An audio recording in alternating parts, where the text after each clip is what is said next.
ఒక గ్రామంలో అందంగా ఉండే యువతి కావ్య జీవించేది. ఆమె కుటుంబం చాలా పేద అయినా వారంతా కలసిమెలిసి సంతోషంగా జీవించేవారు. కావ్యకి పుస్తకాలు చదవడం ఎంతో ఇష్టమైంది. ఆమె మంచి భవిష్యత్తు కోసం కలలు కంటూ ఉండేది.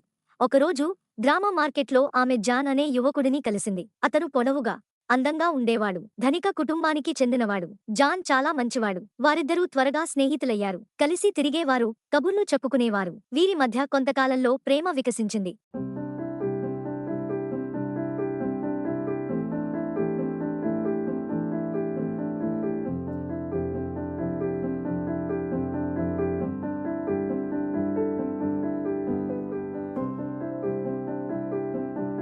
ఒకరోజు జాన్ కావ్యకి తన మనసులో మాట చెప్పారు. నిన్ను ప్రేమిస్తున్నాను కావ్య.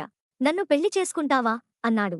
కావ్య ఆనందంగా అవును జాన్, నేను కూడా నిన్ను ప్రేమిస్తున్నాను అని చెప్పింది. కాని వారి ప్రేమకి అడ్డుగోడలు మొదలయ్యాయి. జాన్ తల్లిదండ్రులు కావ్యని అంగీకరించలేదు. ఆమె పేద కుటుంబానికి చెందినదని, తమ కుమారునికి సరిపోదని అభిప్రాయపడారు. జాన్ చెప్పాడు, డబ్బు ముఖ్యం కాదు. ఆమె మంచి మనిషి, కానీ వాళ్ళు వినలేదు. ఎలా అయినా కూడా ఆమెను పెళ్లి చేసుకుంటే మేము మద్దతివ్వము అన్నారు.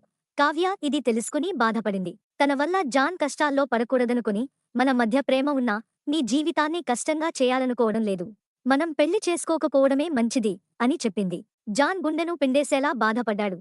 కాని తన ప్రేమ తగ్గలేదు. వాళ్ళు స్నేహితులుగా ఉండాలని నిర్ణయించుకున్నారు.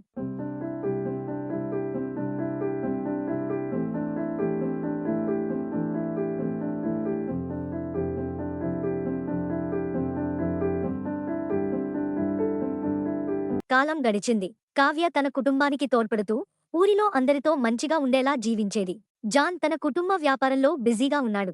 కాని కావ్యను మర్చిపోలేకపోయాడు. ఒకరోజు కావ్య తండ్రి తీవ్రమైన జబ్బుతో పడిపోయాడు. ఇది తెలుసుకున్న జాన్ వెంటనే వచ్చి మందులు, ఆహారం తీసుకొచ్చాడు. కావ్యకి చాలా ఆనందంగా అనిపించింది. అతని సహాయం చూసి కన్నీళ్లు పెట్టుకుంది. అప్పటినుంచి మళ్లీ వారిద్దరూ మాట్లాడడం మొదలుపెట్టారు. ఒకరోజు జాన్ చెప్పాడు, ఇప్పుడు నేను స్వతంత్రంగా ఉన్నాను కావ్య. నిన్ను పెళ్లి చేసుకోవాలని నా మనసులో ఇప్పటికీ అదే ఉంది. కావ్య ప్రేమతో అంగీకరించింది. వారు పెళ్లి చేసుకున్నారు. జాన్ తల్లిదండ్రులు రాలేదు. కాని కావ్య కుటుంబం ఎంతో ఆనందించారు. వారి పెళ్లి తర్వాత జాన్ మరియు కావ్య నగరానికి వెళ్లి కొత్త జీవితం మొదలుపెట్టారు. వారు కలిసి పని చేశారు. బలంగా ఎదుర్కొన్నారు ప్రతి కష్టాన్ని. వారి ప్రేమే వారికి శక్తినిచ్చింది. వారు ముసలివారు అయినా వారి ప్రేమ మాత్రం ఎప్పటికీ చిన్నదాయకపోయింది. వారి జీవితాన్ని చూస్తూ వారు ఒకటే మాట అనుకున్నారు, నిజమైన ప్రేమ ఎప్పటికీ చావదు. వారి జీవితానికి అర్థం ఇచ్చినదే ఆ ప్రేమ.